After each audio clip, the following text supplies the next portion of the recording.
London ബ്രിഡ്ജിൽ പോകുന്നവർ ഒരിക്കലും ഈ ഒരു സംഭവം മിസ്സാക്കരുത്. ഈ ഒരു ബ്ലൂ ലൈൻ നമ്മളെ കൂട്ടിക്കൊണ്ടു പോകുന്നത് ഒരു അടിപൊളി സ്ഥലത്തേക്കാണ്. ഈ പോകുന്ന വഴിയിലെല്ലാം തന്നെ ഈ ലണ്ടൻ ബ്രിഡ്ജിന് വേണ്ടി വർക്ക് ചെയ്ത ആളുകളുടെ പേരും അവരുടെ ആ ഒരു വർക്ക് പൊസിഷനും എഴുതിയിട്ടുണ്ടാവും. ടവർ ബ്രിഡ്ജിൽ പോകുന്നവർ ഒരു കാര്യം മാത്രം ചെയ്യുക, ഈ ഒരു ബ്ലൂ ലൈൻ ഫോളോ ചെയ്ത് പോയി കഴിഞ്ഞാൽ നമുക്ക് സുഖമായിട്ട് എൻജിൻ റൂം കാണാൻ കഴിയും. കഴിഞ്ഞ വീഡിയോയിൽ പറഞ്ഞിരുന്നത് പോലെ ആ വാക്ക് വേയിലെ ടിക്കറ്റും മാത്രം മതി ഈ ഒരു എൻജിൻ റൂമും കാണുവാനായിട്ട്.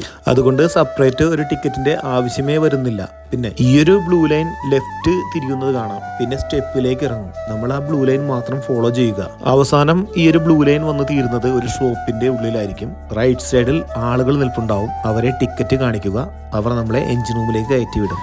വർഷങ്ങളോളം പഴക്കമുണ്ടായിട്ടും ഈ ഒരു എൻജിൻ ഇപ്പോഴും കാണുവാനായിട്ട് നല്ല ഭംഗിയാണ്. അതും ഫുൾ ടൈം ഇത് വർക്കിങ്ങുമാണ്. എൻജിൻ റൂമിന്റെ A to Z പ്രവർത്തനം നമുക്ക് കണ്ട് മനസ്സിലാക്കുവാൻ സാധിക്കും. ബ്രിഡ്ജ് കാണാൻ പോകുന്നവർ ഒരു കാരണവശാലും ഇതൊന്നും മിസ് ചെയ്യരുത്.